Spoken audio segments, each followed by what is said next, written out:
الله أكبر. بسم الله الرحمن الرحيم.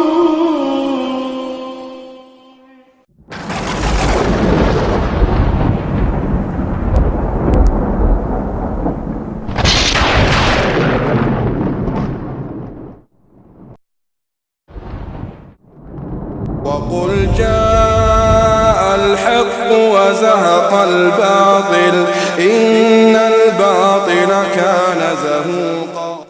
اب آپ سماعت فرمائیں چھٹا درس قصہ بحیرہ راہب، آسمانی اور غیر آسمانی کتابوں میں محمد صلی اللہ علیہ وسلم کی نبوت و رسالت کی بشارت۔ إن الحمد لله نحمده ونستعينه ونستغفره ونعوذ بالله من شرور أنفسنا ومن سيئات أعمالنا، من يهده الله فلا مضل له ومن يضلل فلا هادي له، وأشهد أن لا إله إلا الله وحده لا شريك له، وأشهد أن محمدًا عبده ورسوله، أما بعد. اللهم علمنا ما ينفعنا وانفعنا بما علمتنا وزدنا علما نافعا وعملا صالحا يا رب العالمين. اللهم أرنا الحق حقا وارزقنا اتباعه وأرنا الباطل باطلا وارزقنا اجتنابه. محترم بھائیوں، معزز ساتھیوں، پیارے بچوں اور ہماری ماؤں اور بہنوں، سابقہ درس میں نے نبی پاک صلی اللہ علیہ وسلم کی ولادت باسعادت اور آپ صلی اللہ علیہ وسلم کی ولادت باسعادت سے پہلے واقع فیل کا ذکر کیا، پھر ایسے ہی آپ صلی اللہ علیہ وسلم کی رضاعت، آپ صلی اللہ علیہ وسلم کے اسماء مبارکہ، پھر ایسے ہی آپ صلی اللہ علیہ وسلم کو آپ صلی اللہ علیہ وسلم کو 4 سال دیار بنی سعد میں رہنا، پھر واقع شق صدر، پھر اس کے بعد آپ صلی اللہ علیہ وسلم کے والدہ کا انتقال۔ بات یہاں تک پہنچی تھی کہ جب آپ صلی اللہ علیہ وسلم کی عمر 6 برس کی ہوئی تو آپ کی والدہ نے ارادہ کیا کہ یثرب کا سفر کروں تاکہ اپنے شوہر کی قبر کی زیارت کر سکوں، یا اپنی شوہر کی قبر کی زیارت کی غرض وہاں جب وہ پہنچیں تو 1 مہینہ مدینہ میں ٹھہریں، پھر واپس ہوئیں۔ ابتدائی سفر میں والدہ کی طبیعت خراب ہو گئی اور یہ طبیعت خراب ہوتی چلی گئی، یہاں تک کہ مکہ اور مدینہ کے درمیان مقام ابوا پر پہنچتے پہنچتے ان کا انتقال ہو گیا۔ اب آپ صلی اللہ علیہ وسلم کے سامنے والدہ کا انتقال ہونا اور اپنے ہاتھوں سے دفن کرنا لا شک یہ بڑی مصیبت والی بات تھی، اور اس کا بہت ہی گہرا اثر، گہرا زخم آپ صلی اللہ علیہ وسلم کے اوپر سے گزرا ہوگا۔ آپ صلی اللہ علیہ وسلم اب اپنے دادا عبد المطلب کے ساتھ مکہ واپس ہوئے۔ ان کا دل اپنے اس یتیم پوتے کے محبت و شفقت کے جذبات سے تپ رہا تھا۔ آپ کے دادا عبد المطلب کے دل میں وہ رقت، وہ شفقت نبی پاک صلی اللہ علیہ وسلم کے لیے پیدا ہوئی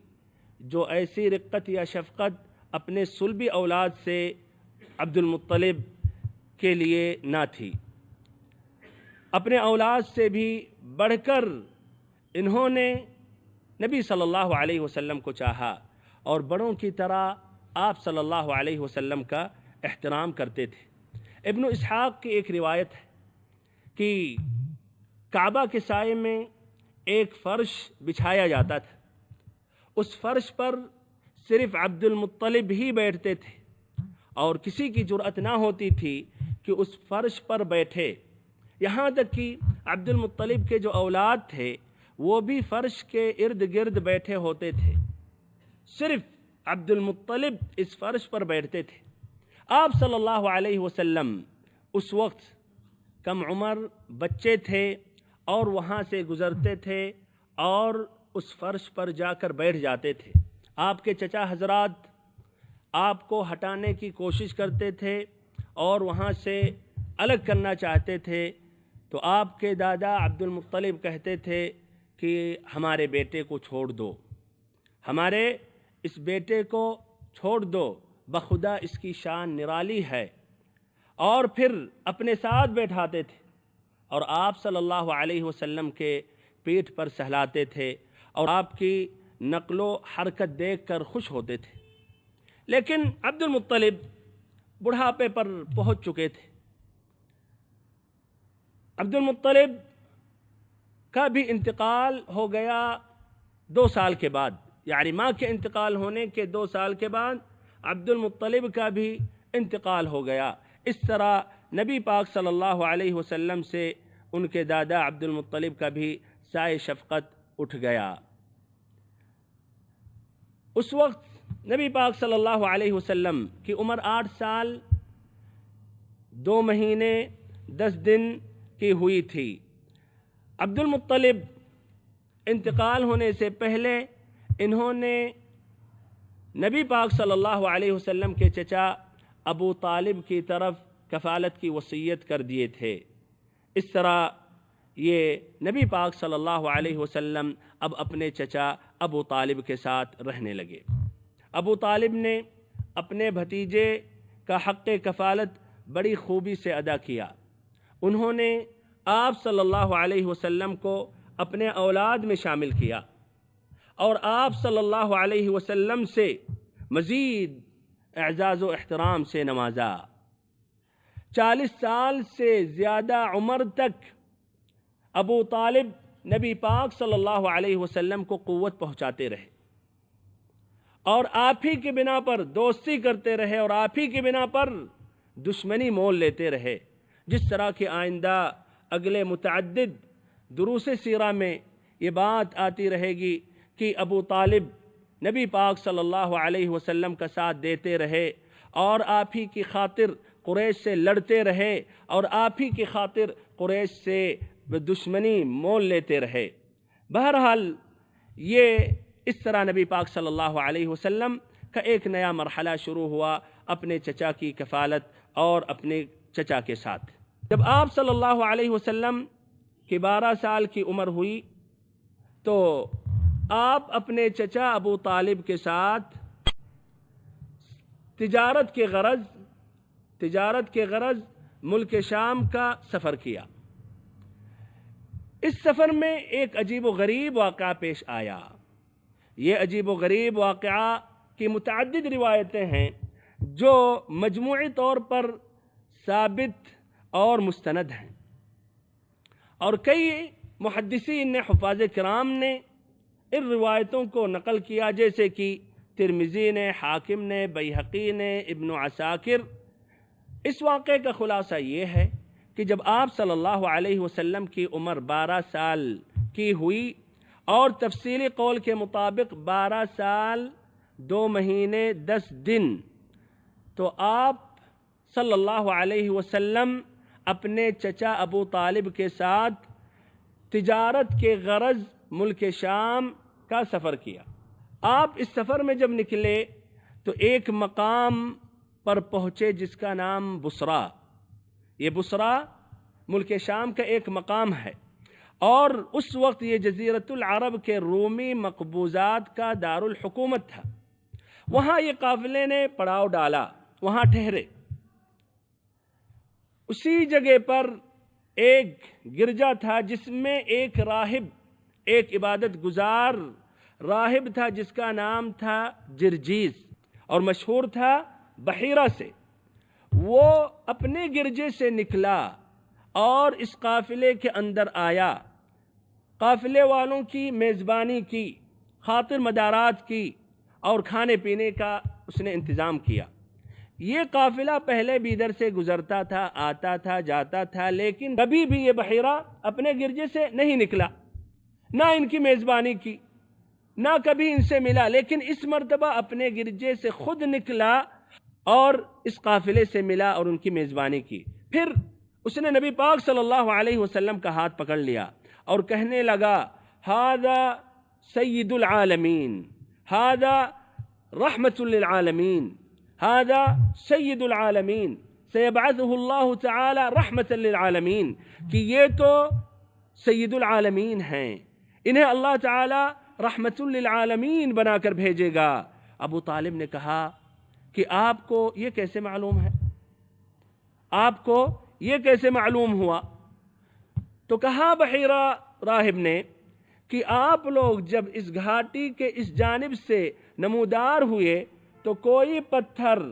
کوئی درخت باقی نہ رہا جو سجدے کے لیے جھک نہ گیا ہو، اور یہ چیزیں نبی کے علاوہ کسی انسان کے لیے سجدہ نہیں کرتی۔ پھر میں مہر نبوت سے پہچانتا ہوں، میں مہر نبوت سے پہچانتا ہوں جو کندھے کے نیچے نرم ہڈی کے پاس سیب کی طرح ہے۔ یہ مہر نبوت ایک نشانی تھی جو پچھلے کتابوں میں اللہ تعالیٰ نے یہ نبی کی علامت اور نشانی میں ذکر کیا تھا، بلکہ ایک اہم نشانی اس نبی کی تھی یہی مہر نبوت۔ بلکہ سلمان الفارسی کا قصہ بھائیو بہت ہی طویل اور مشہور ہے۔ ان کا واقعہ بہت ہی دلچسپ ہے، کس طرح وہ یہ صحیح دین کی تلاش میں انہوں نے محنتیں کی، اپنے گھر والوں کو چھوڑا، بلکہ غلامی کی زندگی انہوں نے گزاری، پھر آخر میں مدینہ پہنچے اور اللہ تعالیٰ نے ان کو ہدایت دی اور نبی پاک صلی اللہ علیہ وسلم پر انہوں نے اسلام قبول کیا اور ان کا بھی شمار صحابہ کرام میں ہوا۔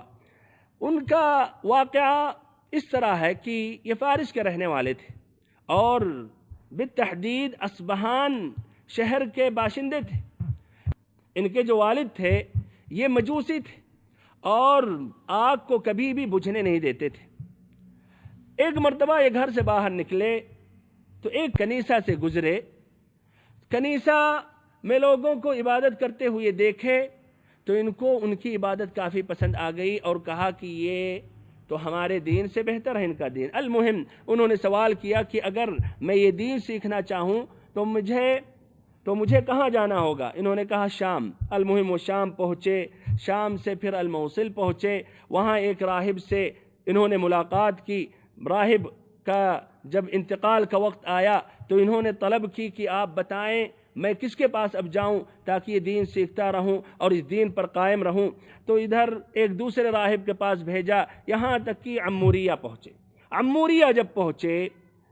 تو وہاں بھی ایک عابد عبادت گزار کے ساتھ رہنے لگے، اس سے دین سیکھنے لگے۔ عیسائی پادری تھا، عیسائی عالم تھا، اس کا بھی وہ وقت آ گیا۔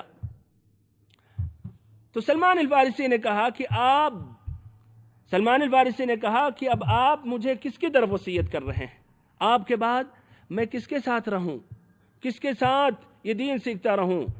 تو اس نے کہا کہ اب ہمارے علم کے مطابق اب اس روئے زمین پر کوئی اس راہ حق پر، اس دین پر نہیں ہے، لیکن لقد اضل زمان نبی، کہ ایک نبی کا زمانہ آ گیا، ایک نبی کا زمانہ آ گیا، عن قریب وہ نبی نمودار ہونے والا ہے۔ اور کہا یخرج بأرض العرب مہاجرا الى ارض بین حرتین بینہما نخل، کہ وہ نبی عرب کے سرزمین سے ظاہر ہوگا اور ایک ایسے شہر کی طرف ہجرت کرے گا جس شہر کی نشانی یہ ہے کہ دونوں سائٹوں میں وہ کالے پہاڑ ہوں گے اور اس شہر میں کھجور کے درخت بہت ہی زیادہ ہوں گے، اور اس نبی کی علامتیں بہ علامات لا تخفى یأکل الہدیہ ولا یأکل الصدقہ بین کتفیہ خاتم النبوہ، کہ وہ نبی کی بھی متعدد علامتیں ہیں، ہدیہ قبول کرتا، ہدیہ کھاتا ہے، وہ نبی ہدیہ قبول کریں گے اور ایسے ہی صدقہ قبول نہیں کریں گے، نہ صدقہ کھائیں گے، اور اس کے کمر پر، اس کے پیٹھ پر اور اس کے کندھے کے نیچے یہی مہر نبوت ہوگا۔ تو بہرحال کہنے کا مقصد یہ نشانی، یہ علامت، یہ مہر نبوت سابقہ کتابوں میں بھی آیا تھا، تو ایک واضح علامت اور نشانی تھی۔ شاید بھائیو یہ ذہنوں میں یہ خیال آئے کہ یہ کندھے کے پیچھے جیسے ابھرا ہوا گوشت سیب کی طرح، یہ تو دیکھنے میں برا یا بدصورتی دکھے گی، یا اس سے یعنی یہ معیوب یا برا دکھے گا، لیکن بھائیو یہ نبی پاک صلی اللہ علیہ وسلم کے لیے ایک نشانی کے ساتھ ساتھ یہ مزید اس سے حسن اور ایک خوبصورتی اور آپ صلی اللہ علیہ وسلم کا حسن و جمال بڑھ جاتا تھا۔ تو بہرحال بحیرہ راہب نے کہا کہ میں اس طرح مہر نبوت سے پہچانتا ہوں، پھر ایسے ہی ہم انہیں اپنی کتابوں میں بھی پاتے ہیں۔ پھر بحیرہ راہب نے وصیت کی، نصیحت کی اور ابو طالب سے کہا کہ آپ انہیں اپنے ساتھ شام نہ لے جائیں، ان کو اپنے ساتھ شام میں لے کر مت داخل ہوں، اس لیے کہ وہاں کے یہودیوں سے خطرہ لاحق ہو سکتا ہے۔ بہرحال اس طرح ابو طالب نے کچھ غلاموں کی معیت انہیں واپس کر دیا مکہ کو۔ یہ بھائیوں بحیرہ راہب کا یہ مشہور واقعہ ہے۔ اس واقعے کی تصحیح علامہ البانی نے کی ہے اور ان سے پہلے 7 بڑے بڑے حفاظ اور محدثین کرام نے کی ہے۔ بہرحال اب اس واقعے سے جو عبرتیں ہیں، اس واقعے سے جو اہم عبرتیں ہیں، نصیحتیں ہیں، وہ ذکر کر رہا ہوں۔ پہلی نصیحت، پہلی عبرت، پہلا فائدہ یہ ہے کہ اس واقعے سے ایک واضح اور بین نشانی اور دلیل ہم سبھی کو ملتی ہے کہ اہل کتاب یہود و نصارہ نبی پاک صلی اللہ علیہ وسلم کی صفت، آپ صلی اللہ علیہ وسلم کے اوصاف مبارکہ کو اور ایسے ہی آپ کے زمانے کو کہ کس زمانے میں کس وقت مبعوث ہوں گے، یہ اچھی طرح جانتے تھے اور اس سے واقف تھے۔ کیوں؟ اس لیے کہ یہ باتیں ان کی آسمانی کتابوں میں موجود تھیں، اور وہ جو انکار انہوں نے کیا اور انہوں نے جو بعد میں انکار کیا، یہود ہوں یا نصارہ، تو جہالت کے بنا پر نہیں انہوں نے انکار کیا، بلکہ علم کے باوجود تکبر اور عناد میں انہوں نے انکار کیا، جس طرح کہ رب العزت نے فرمایا وَلَمَّا جَاءَهُمْ كِتَابٌ مِّنْ عِندِ اللَّهِ مُصَدِّقٌ لِمَا مَعَهُمْ وَكَانُوا مِن قَبْلُ يَسْتَفْتِحُونَ عَلَى الَّذِينَ كَفَرُوا فَلَمَّا جَاءَهُم مَّا عَرَفُوا كَفَرُوا بِهِ فَلَعْنَةُ اللَّهِ عَلَى الْكَافِرِينَ کہ جب ان کے پاس یعنی یہود و نصارہ کے پاس اللہ تعالیٰ کی طرف سے کتاب آئی، ایسی کتاب جو ان کی کتابوں کی تصدیق کر رہی تھی، اور یہ یہود و نصارہ پہلے کفار کو اطلاع دیتے تھے، کہتے تھے کہ ایک نبی آنے والے ہیں، پھر جب وہ نبی آ گئے اور ان کو پہچان بھی گئے، فَلَمَّا جَاءَهُم مَّا عَرَفُوا بِهِ، وہ نبی آ بھی گیا اور نبی کو پہچان بھی گئے، جو کچھ لایا اس کو بھی پہچان گئے، تو انہوں نے کیا؟ ایمان لایا؟ نہیں، کفر کیا، انکار کیا، حسد میں، تکبر میں بھائیوں۔ فَلَمَّا جَاءَهُم مَّا عَرَفُوا كَفَرُوا بِهِ، انہوں نے کفر کیا، فَلَعْنَةُ اللَّهِ عَلَى الْكَافِرِينَ، تو اللہ تعالیٰ کی لعنت کافروں پر ہو۔ ایسے ہی دوسری آیت میں رب العزت نے فرمایا الَّذِينَ آتَيْنَاهُمُ الْكِتَابَ يَعْرِفُونَهُ كَمَا يَعْرِفُونَ أَبْنَاءَهُمْ وَإِنَّ فَرِيقًا مِّنْهُمْ لَيَكْتُمُونَ الْحَقَّ وَهُمْ يَعْلَمُونَ کہ اہل کتاب جو ہیں، جن کو اللہ تعالیٰ نے کتاب دی ہے، یہود و نصارہ، یہ نبی پاک صلی اللہ علیہ وسلم کو اچھی طرح پہچانتے ہیں، یعنی ان کو بالکل مکمل یقین ہے کہ اللہ کے نبی ہیں، اللہ کے رسول ہیں، اللہ نے ان کو بھیجا ہے، جس طرح کہ اپنے بچوں کو جانتے ہیں، جس طرح کہ اپنے بیٹوں کو پہچانتے ہیں۔ بھائیو، یہ ہوتا ہے کہ کبھی آپ گھر پہنچے اور آپ نے اپنے بیٹے کو دیکھا اور پڑوسی کے بیٹے کو دیکھا، پھر آپ نے خلط ملط کیا کہ یار تم میں سے کون میرا بیٹا ہے؟ ایسا ہوتا ہے؟ تو یہ لوگ بھی اس طرح نبی پاک صلی اللہ علیہ وسلم کو جانتے ہیں جس طرح اپنے بچوں کو جانتے ہیں، اس میں شک نہیں کرتے میرا ہی بیٹا ہے، شکل ہی سے دیکھ کے، بلکہ دور ہی سے دیکھ کر پہچان گئے۔ تو ایسے یہ بھی نبی پاک صلی اللہ علیہ وسلم کو جانتے ہیں، لیکن تب بھی بھائیو حق کو چھپاتے ہیں اور تکبر و عناد میں انہوں نے ایمان نہیں لایا۔ بہرحال ہمارے بھائیو، یہ حقائق، نبی پاک صلی اللہ علیہ وسلم کی نشانیاں، نبی پاک صلی اللہ علیہ وسلم کے متعلق بشارتیں ان کی کتابوں میں موجود ہے، انجیل میں، تورات میں، اور انہوں نے کافی کوششیں کی کہ ان نشانیوں کو مٹا دیا جائے، ہٹا دیا جائے، تحریف کر دیا جائے، اور انہوں نے کیا، لیکن تب بھی بہت سی نشانیاں، بہت سی بشارتیں ابھی بھی باقی ہیں، بہت سی بشارتیں ابھی بھی باقی ہیں۔ اور بہت سے لوگوں نے جب اس پر غور و فکر کیا تو انہوں نے اسلام قبول کیا۔ بہت سی نشانیاں انجیل کے کچھ نسخے میں موجود ہیں، پائے جاتے ہیں، جس طرح کی انجیل برنابا، اس میں ابھی بھی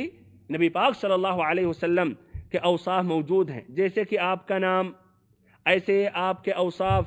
آپ کا زمانہ، اور ایسے ہی وہ جگہ جہاں سے آپ مبعوث ہوں گے اور جہاں آپ ہجرت کریں گے۔ ایک استاد ابراہیم خلیل احمد، جو مصر کے رہنے والے ایک عیسائی بلکہ پادری تھے، انہوں نے کئی سال تک ریسرچ اور تحقیق کی قرآن، تورات اور انجیل میں۔ تحقیق کرنے کے بعد، ریسرچ کرنے کے بعد اس نتیجے پر پہنچے کہ نبی پاک صلی اللہ علیہ وسلم کی نشانیاں،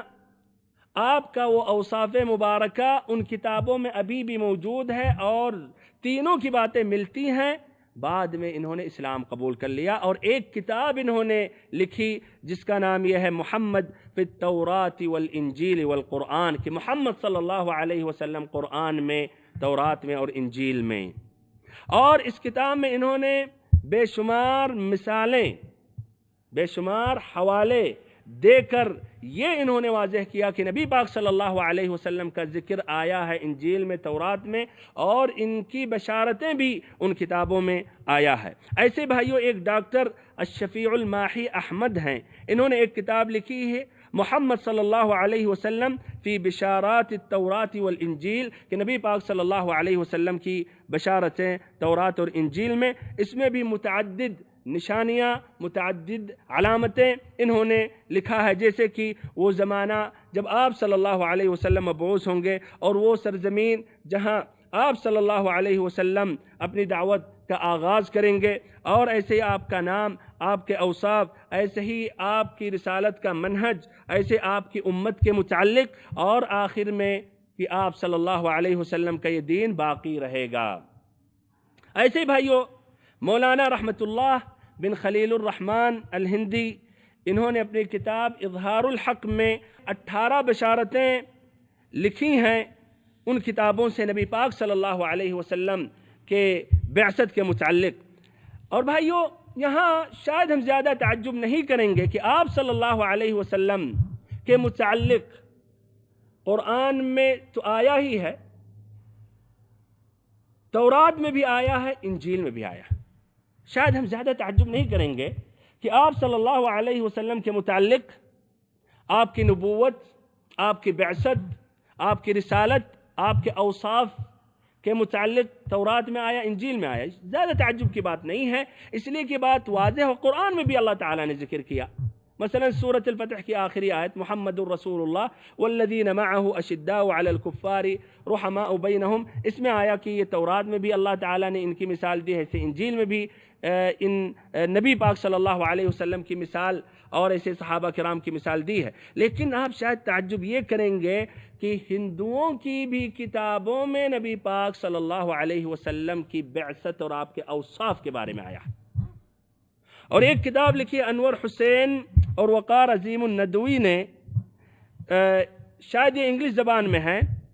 محمد صلی اللہ علیہ وسلم ان ہندوز سیکریٹ بکس میں، یعنی محمد صلی اللہ علیہ وسلم ہندوؤں کی مقدس کتابوں میں، اس میں بہت سے اوصاف نبی پاک صلی اللہ علیہ وسلم کی سیرت سے ملتی ہیں، بلکہ یہ واضح ہوتی ہیں کہ یہ آپ ہی صلی اللہ علیہ وسلم ہی کے متعلق آیا۔ مثلا کہ وہ نبی یا وہ شخص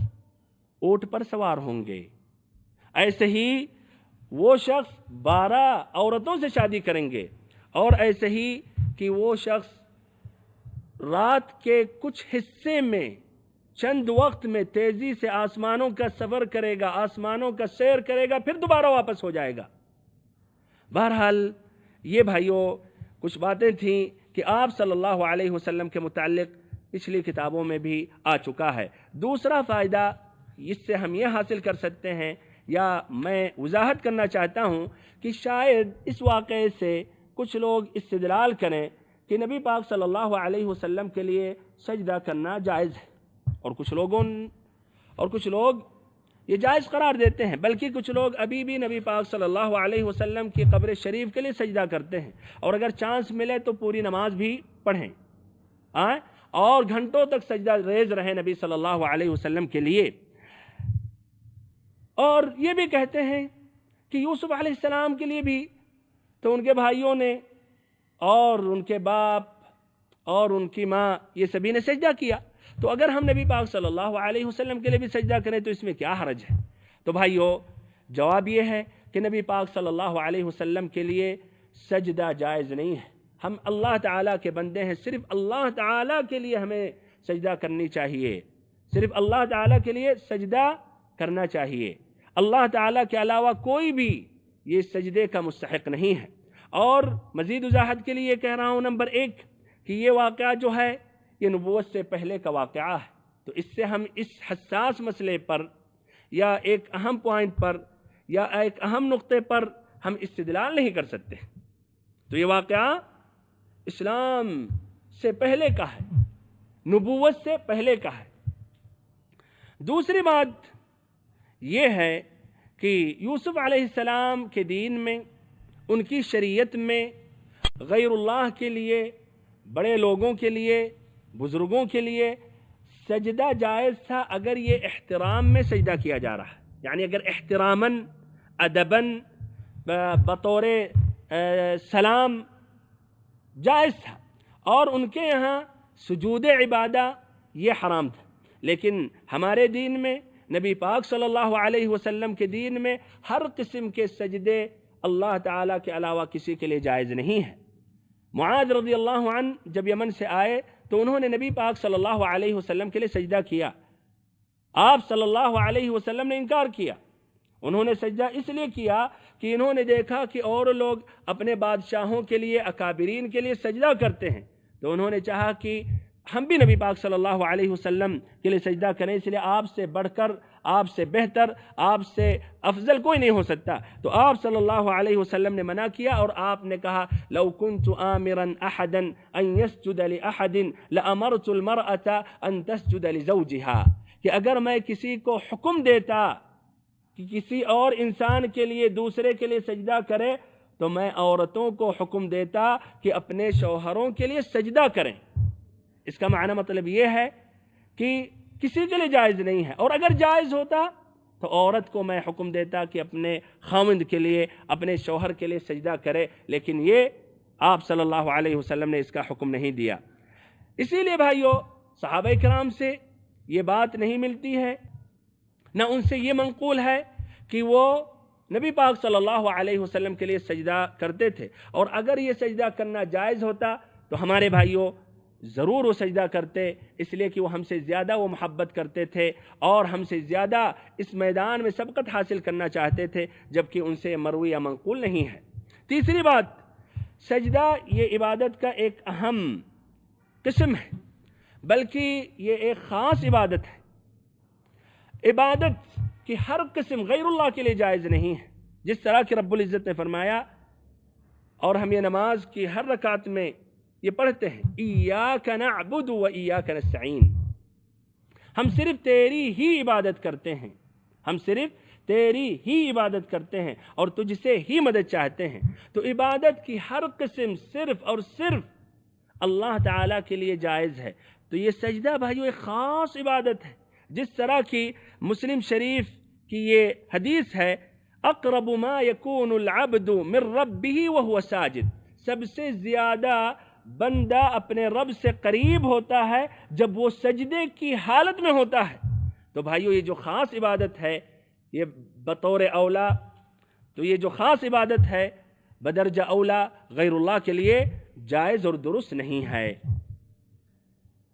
ایسے ہی اللہ تعالیٰ نے فرمایا، وَمِنْ آيَاتِهِ اللَّيْلُ وَالنَّهَارُ وَالشَّمْسُ وَالْقَمَرُ لا تسجدوا للشمس ولا للقمر واسجدوا لله الذي خلقهن ان كنتم اياه تعبدون، کہ اللہ رب العزت کی عظیم نشانیوں میں سے یہ رات ہے، دن ہے، سورج، چاند، تو تم نہ سورج کے لیے سجدہ کرو نہ چاند کے لیے سجدہ کرو، بلکہ اللہ تعالیٰ کے لیے سجدہ کرو جس نے ان تمام نشانیوں کو، جس نے ان تمام مخلوقات کو پیدا کیا ہے، اگر حقیقت میں تم اس کی عبادت کرتے ہو۔ ایسے ہی فرمایا رب العزت نے فَاسْجُدُوا لِلَّهِ وَاعْبُدُوا، اللہ تعالیٰ کے لیے سجدہ کرو اور اسی کی ہی عبادت کرو، اللہ تعالیٰ کے لیے ہی سجدہ کرو اور اسی کی ہی عبادت کرو۔ اب اس کے بعد بھائیو، سیرت النبی پاک صلی اللہ علیہ وسلم میں ایک اور بات ذکر کر رہا ہوں جو سیرت میں مشہور ہے جنگ فجار سے۔ آپ صلی اللہ علیہ وسلم کی جب 20 سال کی عمر ہوئی تو کنانہ و قریش اور قیس عیلان کے درمیان عکاظ کے بازار میں ماہ ذی قعدہ میں ایک جنگ ہوئی جو مشہور اور معروف ہے جنگ فجار سے۔ اور اس جنگ کی وجہ کیا تھی؟ وجہ یہ تھی کہ براد نامی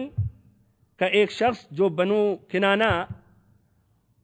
سے اس کا تعلق تھا، قیس عیلان کے 3 آدمیوں کو قتل کر دیا تھا۔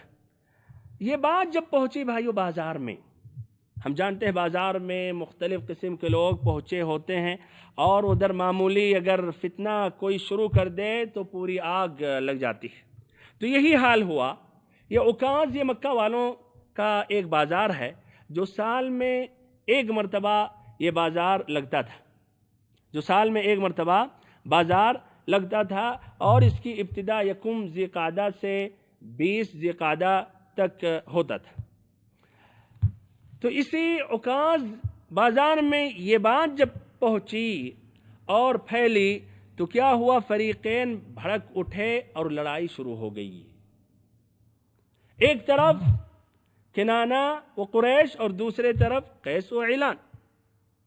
جتنے قریشی تھے، جتنے کنانہ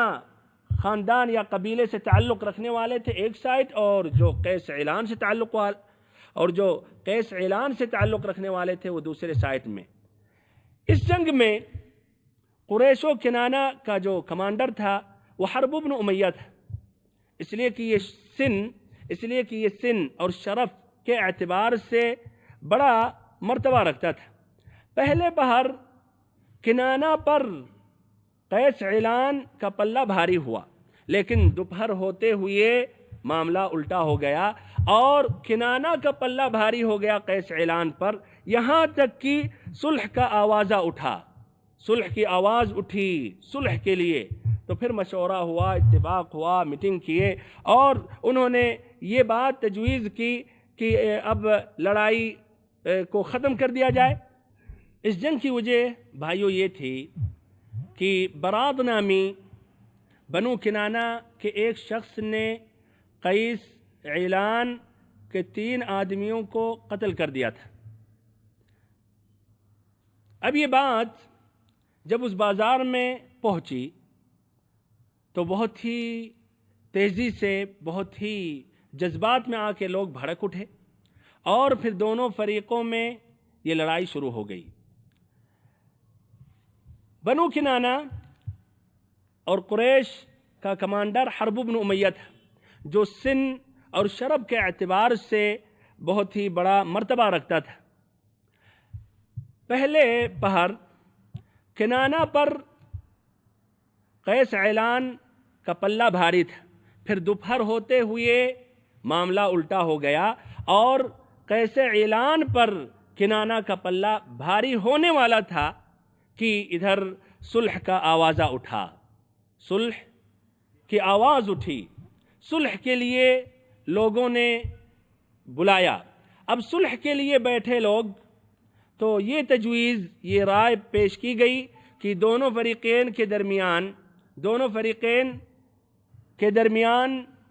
یا دونوں فریقین کے مقتولین کو دیکھا جائے، جدھر زیادہ مقتولین ہیں، جہاں زیادہ قتل کیے گئے ہیں ان کی دیت دی جائے۔ بہرحال اس طرح یہ جنگ ختم ہوئی اور ایسے ہی شر و عداوت جو پیدا ہو گئی تھی وہ بھی ختم ہو گئی۔ اس جنگ کا نام اس لیے جنگ فجار کہا گیا اس لیے کہ حرام مہینے کی حرمت چاک کی گئی تھی۔ ذوالقعدہ یہ اشہر الحرم میں سے ہے، ذوالقعدہ، ذی الحجہ، محرم، اور ایسے ہی رجب کا مہینہ، تو اس لیے کہ یہ حرمت والے مہینے کی حرمت چاک کی گئی تھی، اسی لیے اس کا نام پڑ گیا جنگ فجار۔ آپ صلی اللہ علیہ وسلم اس جنگ میں شامل تھے، آپ صلی اللہ علیہ وسلم اس جنگ میں تشریف لائے تھے اور اپنے چچاؤں کو تیر تھماتے تھے۔ حلف الفضول، اس جنگ کے بعد اسی حرمت والے مہینے میں حلف الفضول پیش آئی۔ حلف الفضول یعنی اتفاق اور عہد، کچھ مسئلے کے متعلق لیا گیا تھا اور اتفاق کیا گیا تھا۔ اس معاہدے کا سبب یہ تھا کہ زبید سے ایک آدمی سامان لے کر مکہ پہنچا، بیچنے کے لیے، تجارت کے غرض سے مکہ آیا۔ اس کا سامان عاص بن وائل نے خرید لیا، لیکن اس کا حق روک لیا۔ اب یہ شخص کئی لوگوں کے پاس پہنچا، بلکہ کئی خاندان تک پہنچا، جیسے عبدالدار، مخزوم، جمح، سہم، عدی۔ ان سے اس نے مدد کی درخواست کی تو کسی نے توجہ نہ دی۔ تو وہ کیا ایک شعر بنایا اور جبل ابی قبیس پر چڑھ گیا اور یہ شعر بلند آواز میں سنانے لگا،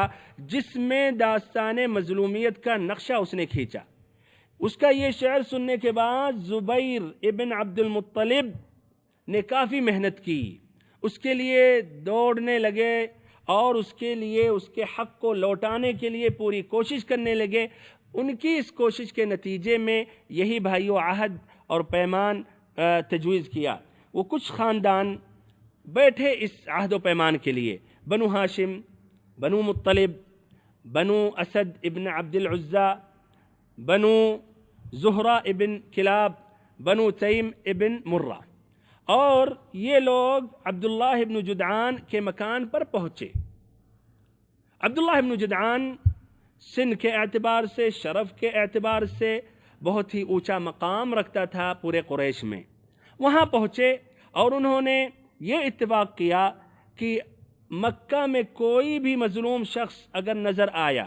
چاہے وہ مکہ کا ہو یا مکہ سے باہر آیا ہو، تو اس کی مدد اور حمایت کریں گے اور کوشش کریں گے یہاں تک کہ اس کا حق دلوا کر رہیں گے۔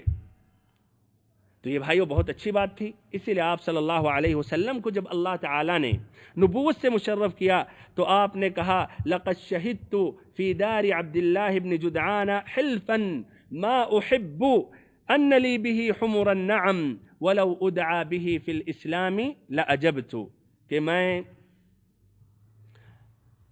میں عبداللہ ابن جدعان کے مکان پر ایک ایسے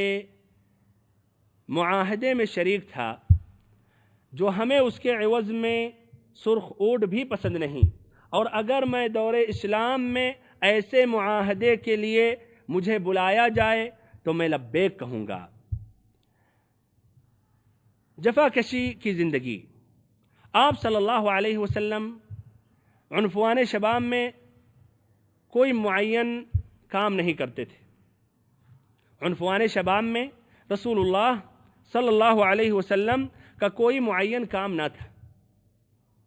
لیکن بے شمار روایتوں میں، بے شمار حدیثوں میں یہ آتا ہے کہ آپ صلی اللہ علیہ وسلم دیار بنی سعد میں بکریاں چراتے تھے، اور ایسے ہی مکہ والوں کے لیے بھی چند قیرات کے عوض میں آپ بکریاں چراتے تھے۔ قیرات بھائیو یہ دینار یا درہم کا یہ حصہ ہے، دینار یا درہم کا ایک حصہ ہے۔ آپ صلی اللہ علیہ وسلم نے فرمایا، اور یہ حدیث صحیح امام بخاری کی ہے، ابو ہریرہ رضی اللہ عنہ سے مروی ہے،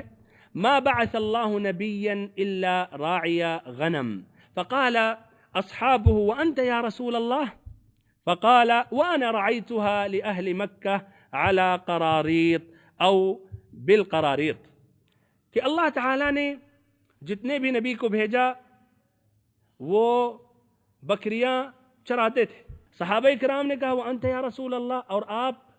اے اللہ کے نبی آپ بھی بکریاں چراتے تھے یا آپ بھی بکریاں چرائے ہیں؟ تو آپ صلی اللہ علیہ وسلم نے کہا کہ ہاں، میں بھی مکہ والوں کے لیے چند قیرات کے عوض میں بکریاں چراتا تھا۔ پھر غالباً جب آپ صلی اللہ علیہ وسلم جوان ہوئے تو تجارت کی طرف مائل ہوئے، اس لیے کہ ایک روایت، ایک حدیث ملتی ہے جو سنن ابی داؤد میں ہے، سنن ابن ماجہ میں ہے، اس سے واضح ہوتا ہے کہ آپ صلی اللہ علیہ وسلم تجارت کرتے تھے۔ وہ حدیث یہ ہے کہ آپ کا ساتھی صائب ابن یزید مخزومی تھا جو آپ کے ساتھ تجارت کرتے تھے، اور آپ صلی اللہ علیہ وسلم بہترین شریک تھے، نہ ہیر پھیر نہ کوئی جھگڑا۔ یہی صائب ابن یزید مخزومی آپ صلی اللہ علیہ وسلم سے فتح مکہ کے وقت ملے۔ آپ صلی اللہ علیہ وسلم نے انہیں مرحباً کہا۔ جب آپ صلی اللہ علیہ وسلم کی 25 سال کی عمر ہوئی تو آپ صلی اللہ علیہ وسلم نے ملک شام کا سفر کیا خدیجہ رضی اللہ عنہا کے مال کی تجارت کی غرض۔ 25 سال کی جب عمر ہوئی تو آپ ملک شام کا سفر آپ نے کیا اور خدیجہ رضی اللہ عنہا کا مال لے کر گئے۔ اور اس میں بھی ایک قصہ ہے یا ایک وجہ ہے جو ابن اسحاق نے اپنی کتاب السیرہ میں ذکر کیا کہ خدیجہ رضی اللہ عنہا کو جب علم ہوا کہ نبی پاک صلی اللہ علیہ وسلم نہایت ہی اچھے اونچے بلند اخلاق والے ہیں، نہایت ہی امانت داری سے آپ کام کرتے ہیں، نہایت ہی امین ہیں، تو انہوں نے چاہا کہ آپ صلی اللہ علیہ وسلم ان کے مال کی تجارت کریں۔ خدیجہ رضی اللہ عنہا ایک معزز مالدار عورت تھی اور یہ اپنا مال تجارت کی غرض کچھ آدمیوں سے بھیجتی تھیں یا اپنے مال کے لیے کچھ لوگوں کو اجرت کے عوض میں تجارت کی غرض بھیجا کرتی تھیں، اور جو مضاربت کے اصول ہیں اس کے بنا پر کچھ حصہ متعین کر دیتی تھی اپنے لیے اور جو محنت کر رہا ہے۔ المہم انہوں نے جب نبی پاک صلی اللہ علیہ وسلم کے بارے میں یہ بات سنی تو انہوں نے پیغام بھیجا اور پیشکش کی کہ اگر آپ صلی اللہ علیہ وسلم ان کا مال لے کر نکلیں گے تو ان کو زیادہ اجرت دیں گی اوروں کی نسبت۔ آپ صلی اللہ علیہ وسلم نے ان کا یہ پیغام پیشکش قبول کیا اور اس طرح میسرہ کے ساتھ جو خدیجہ کے غلام تھے ان کے ساتھ تجارت کے غرض شام کا انہوں نے سفر کیا۔ انشاءاللہ آئندہ ملاقات میں اس کی وضاحت میں کروں گا کہ سفر کرنے کے بعد پھر کیا نتیجہ ہوا، کہاں تک آپ صلی اللہ علیہ وسلم اپنی تجارت میں کامیاب رہے، پھر اس کے بعد خدیجہ رضی اللہ عنہا کس قدر آپ صلی اللہ علیہ وسلم سے متاثر ہوئیں۔ اللہ تعالیٰ سے دعا کرتا ہوں کہ اللہ تعالیٰ ہم سبھی کو نبی پاک صلی اللہ علیہ وسلم کی سیرت مبارکہ سمجھنے کی توفیق دے، آپ صلی اللہ علیہ وسلم پر بکثرت درود و سلام پڑھنے کی توفیق دے۔ وصلی اللہ وسلم وبارک وانعم علی عبدک ورسولک محمد۔